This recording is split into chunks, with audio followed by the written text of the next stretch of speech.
Por favor, déjame morir en el tren, susurró. Pero la gigantesca novia por correspondencia lo alejó de su cita con la eternidad y lo llevó directo a algo mucho más aterrador. Una conversación con una mujer que ya había enterrado a 3 maridos y no iba a dejar que un cuarto muriera bajo su cuidado, aunque técnicamente aún no fuera suyo. Porque a veces Dios envía la salvación en forma de una mujer escandinava de 1,80 m que está tan rota como tú, solo que lo dice más alto. No dijo ni una palabra al levantarlo. Simplemente agarró sus 2 metros de bruma sangrante de Marshall Mason como un saco de patatas tercas y se alejó de las vías con el polvo elevándose tras sus botas como el humo de una mecha a fuego lento. Apenas podía respirar. Su boca sabía a óxido. Su mano derecha temblaba, ahora inútil. Su costado se encendió como fuego, pero incluso sangrando, incluso después de todo lo que había visto, todo lo que había hecho, seguía luchando contra ella. Un tirón lento y lastimero para liberarse de su agarre. No, dijo con voz áspera, intentando retorcer su. Se estiró el cuello para mirar las vías. Estás perdiendo el tiempo. Hizo una pausa. Su sombra le cubrió el rostro.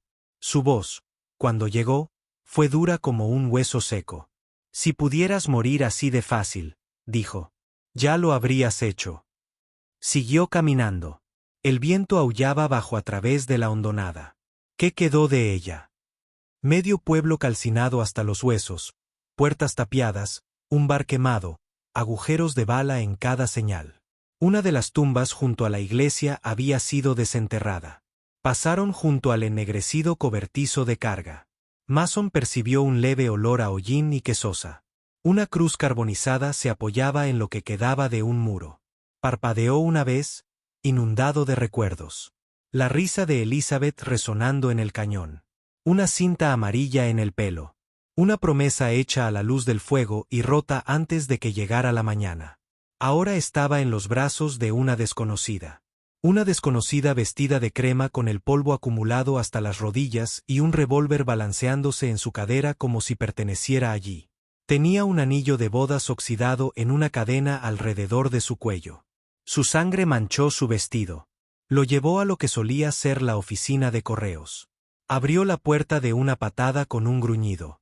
Las bisagras chirriaron. Dentro, el lugar parecía haber estado esperándolos.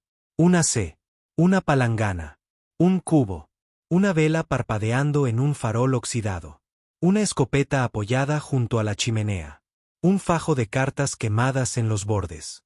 Lo bajó sobre el catre como lo harías con un animal moribundo del que no estás listo para despedirte. Me llamo El Alane, dijo, cerrando la cortina de un tirón. Y antes de que digas nada más dramático, no voy a dejar que mueras aquí ni en ningún otro lugar. Se arrodilló a su lado, metió una correa de cuero desgastada entre sus dientes. Así que cállate, dijo, y muerde. Luego vertió media botella de aguardiente casero en la herida abierta en su estómago. No gritó. En realidad no. Fue más como un rugido gorgoteante. De esos que te arrancan del alma sin que puedas detenerlos. Arqueó la espalda. El dolor explotó. La habitación daba vueltas. Los pájaros se dispersaron desde el tejado. Una puerta derribó 3 edificios de golpe. El viento derribó una lata en el porche. Cuando se apagó, su corazón seguía latiendo con fuerza. El sudor le corría por el cuello y empapaba las sábanas. Ella se quedó de pie junto a él, limpiándose las manos con un trapo que parecía más viejo que los dos. Se suponía que me casaría con un hombre llamado Eli, dijo. Pero murió. Me dejó una carta. Me dijo que si quería hacer algo importante, debía encontrarte. Giró la cabeza apenas. No debería haberlo hecho. Ella no discutió. Simplemente dobló el trapo en su regazo y dijo que tenías un libro de contabilidad. Nombres, lugares, verdades, cosas por las que la gente moría. Afuera, un tren gemía en la distancia. Débil, desaparecido hacía tiempo, aún resonando. Mason hizo una mueca. No quieres esa verdad. Demasiado tarde, dijo. Ya he venido desde tan lejos. La miró entonces. La miró de verdad. Tenía las mejillas quemadas por el sol, pecas como pequeñas cicatrices de fuego. ojos como el invierno. Sus manos parecían saber acunar la vida o aplastarla. Enterré a 3 maridos, dijo. El primero intentó superar a este mundo disparando. El segundo intentó superarlo bebiendo. El tercero simplemente dejó de intentarlo. Su voz se quebró en ese caso. Entonces volvió ese fuego contra él. No eres el número 4, dijo ella.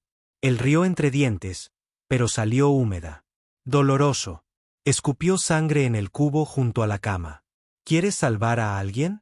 Elige a un hombre que no esté ya arruinado. Ella se inclinó.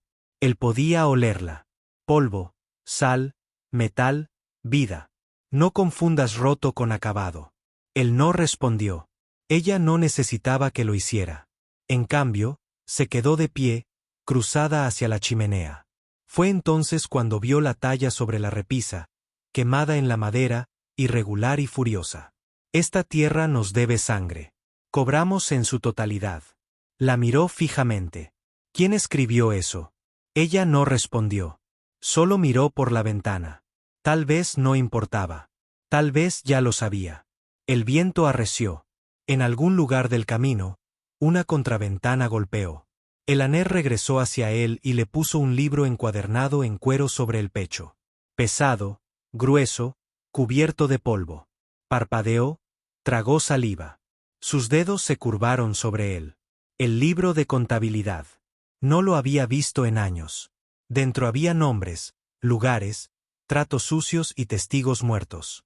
Toda la enfermedad del territorio, escrita página a página, porque alguna vez pensó que las pruebas importaban más que la supervivencia.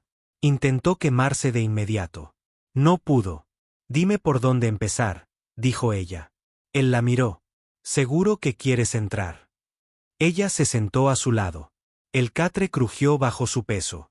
No, dijo ella, pero creo que ya lo estoy. Cerró los ojos. No había querido una razón para vivir. Ahora había ganado, y le asustaba más que morir. Se fueron antes del amanecer. Mason apenas podía mantenerse en pie, pero no discutió. Elena ya había ensillado la mula y metido el libro de contabilidad en su alforja junto con un medallón roto y 2 cantimploras.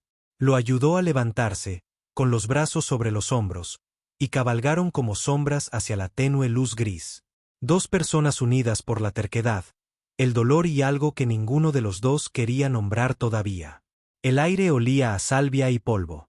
Tras ellos, Death Hallow desapareció en el colinas como si nunca hubieran existido. Solo otro pueblo fantasma, demasiado avergonzado como para atormentar a alguien como es debido. Su destino no era un lugar. Era un nombre. Harrison Colt, el hombre que le había arrebatado todo a Mason. El hombre cuya firma manchaba la mitad de las páginas de ese libro de contabilidad, oculto tras nombres falsos y empresas fantasma. Siempre fuera de su alcance. Hasta ahora. Se detuvieron junto al lecho seco del río, donde los buitres volaban en círculos bajos. Elena le entregó la petaca a Mason. Le temblaba la mano al beber. ¿Seguro que puedes montar?, preguntó ella. No, dijo él. Pero eso no me ha detenido antes. Lo miró fijamente.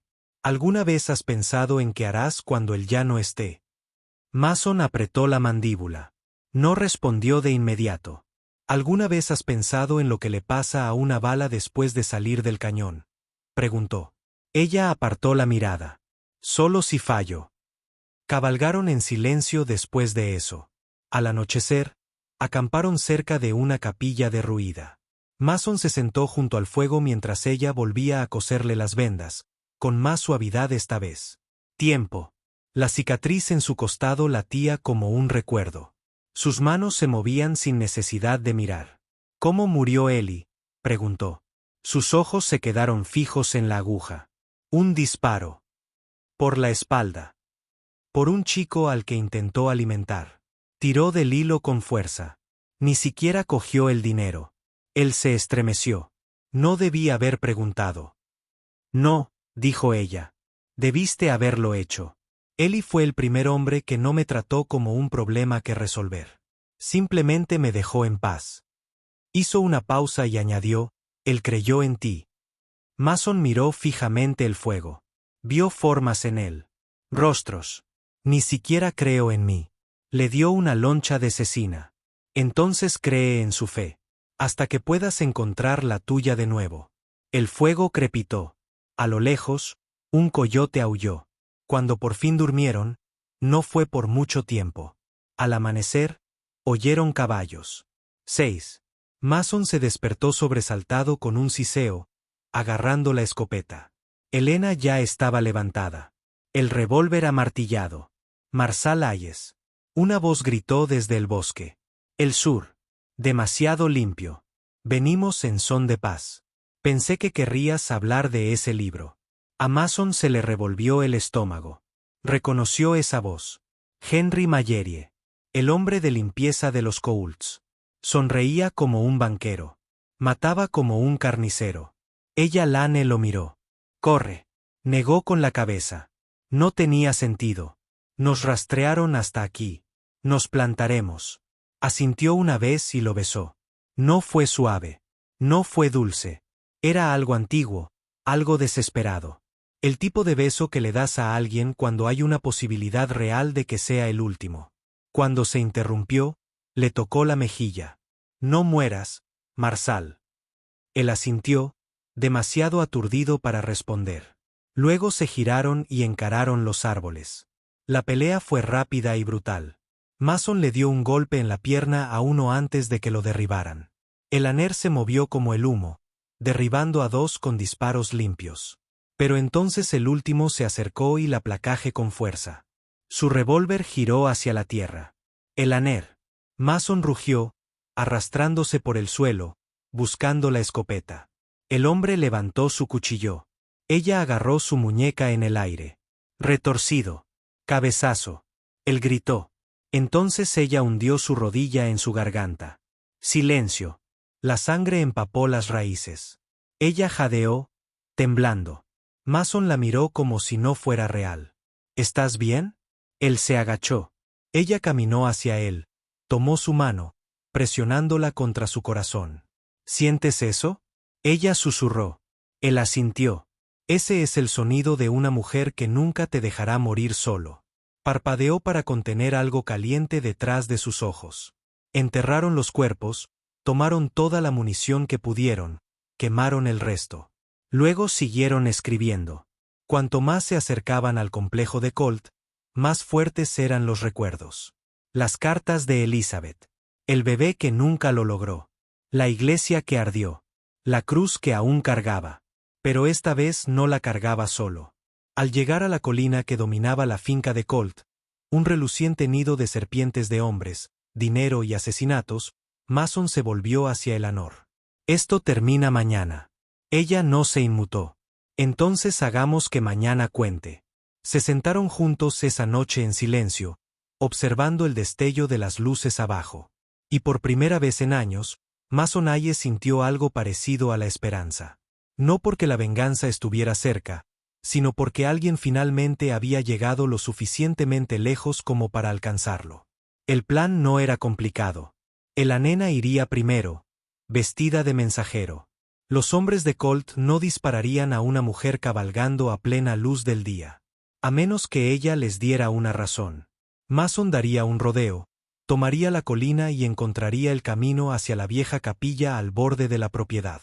Allí era donde Colt guardaba los archivos, los nombres, los libros de contabilidad, las pruebas de cada trato que alguna vez hizo con sangre y silencio.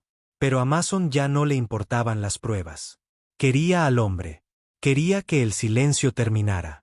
Cuando Elena apareció a la vista, la guardia de Colt se enderezó. Uno se tocó el sombrero. Ella saludó como si estuviera perdida, sonriendo como si acabara de repartir tarros de mermelada y chismes. La dejaron pasar. Mason observaba desde el acantilado, con la mandíbula apretada, los ojos buscando francotiradores. Se movía como un fantasma entre las rocas, respirando superficialmente. Cada paso tiraba de los puntos de sutura en su costado, pero no se detuvo. No podía. Su mano rozó el libro de contabilidad dentro de su abrigo. El que Eleanor había corregido página por página hasta que volvió a tener sentido. Cada nombre era una tumba. Cada número un funeral por el que nadie pagaba. Llegó al muro exterior y se agachó bajo la ventana de la capilla. Dentro, dos voces discutían. Una era Colt, suave y fría como aceite de serpiente vertido sobre un ataúd. La otra era ella Lane. Te traje lo que pediste, dijo tranquila pero aguda. El alguacil. Ya no se desangra en un cañón hace media milla. Colt se rió. Y me trajiste esas noticias como una viuda repartiendo pastel malo. No soy tu viuda, dijo. Soy la mujer que acaba con tu legado. Silencio. Luego, un clic. Pistola. Mason se movió. Atravesó la puerta trasera como una tormenta. El primer guardia giró demasiado lento. Mason le disparó en el pecho. Colt giró. Pistola en alto. Mason volvió a disparar, pero falló. Elena se agachó y pateó la silla a la altura de las rodillas de Colt. Él tropezó. Ella agarró el cañón de su pistola justo cuando él apretó el gatillo. Disparó contra las vigas. Mason cargó, derribó a Colt al suelo. Por un segundo, solo fueron puños, polvo, respiración, arenilla, un rugido en la cabeza de Mason como un trueno que no cesaba. Entonces Colt agarró el cuchillo de su cinturón. Mason vio el rostro de Elizabeth, el hijo que nunca tuvieron, la tumba vacía, y le clavó el codo en la sien con todo lo que le quedaba. El cuerpo quedó inerte. El aner se apoyó en la pared, jadeando. «Lo tienes». Mason se levantó lentamente. «No», dijo. «Lo hemos acabado». Arrastraron el cuerpo inconsciente de Colt afuera y lo ataron al poste de la capilla. Mason dejó el libro de contabilidad en su regazo, abierto por la primera página. Los nombres de los huérfanos que había vendido, los pueblos que había criado, los predicadores a los que les pagó para que guardaran silencio. Luego iluminaron la capilla tras él, no con gasolina, sino con cada papel, cada expediente, cada mentira. Observaron cómo el fuego trepaba por las vidrieras, proyectando luz en espiral a través del azul, el rojo y el dorado como si algo sagrado finalmente hubiera llegado. Cuando el techo se derrumbó, Colt seguía gritando, pero nadie vino a ayudarlo. Nadie lo había hecho nunca. El viaje de regreso fue silencioso. No porque no hubiera nada que decir, sino porque algunas historias son demasiado sagradas para hablar de ellas. Algunas victorias no son ruidosas. Al llegar al borde de Death Hollow, Mason se detuvo. El viento soplaba sobre las viejas vías. Se arrodilló y pasó los dedos por el hierro. Aquí era donde iba a morir, dijo. El aner se puso a su lado.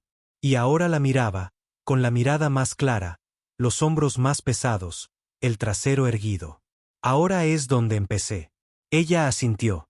El sol se ponía de nuevo. Igual que siempre.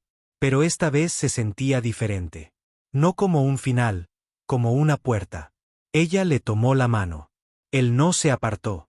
Juntos, giraron hacia el pueblo. Las ventanas rotas, los letreros inclinados, la capilla reducida a cenizas. ¿Reconstruimos?, preguntó ella. Él sonrió. Apenas. Recordamos primero. Caminaron hacia adelante, un paso, luego otro, y detrás de ellos el viento se llevó la ceniza, pero no los nombres, nunca los nombres. La nieve llegó temprano ese año. El polvo apenas se había asentado sobre los huesos del hueco muerto cuando empezaron a caer los primeros copos. Suave, silencioso, como si incluso el cielo hubiera decidido empezar de nuevo. Mason se sentó en el borde del porche reconstruido, martillo en mano, escudriñando el horizonte como un hábito del que aún no se había deshecho. El pueblo era diferente ahora.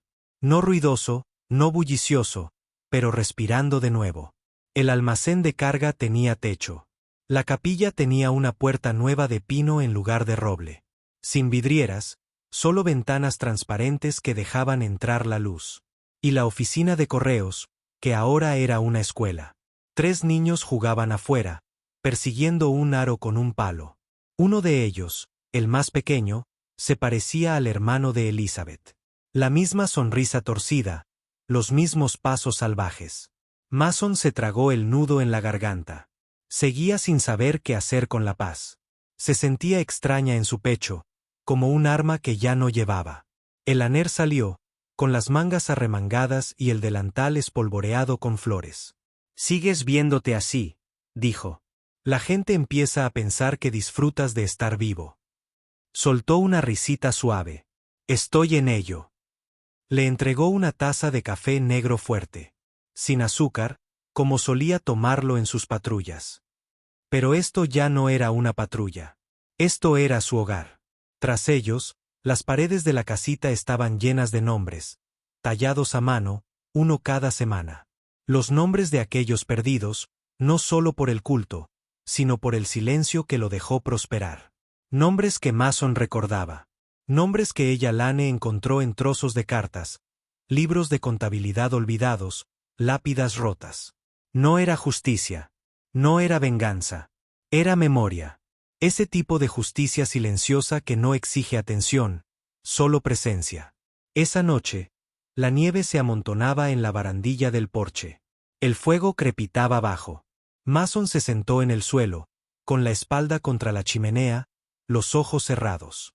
Elena leyó en voz alta una carta que había encontrado semanas atrás.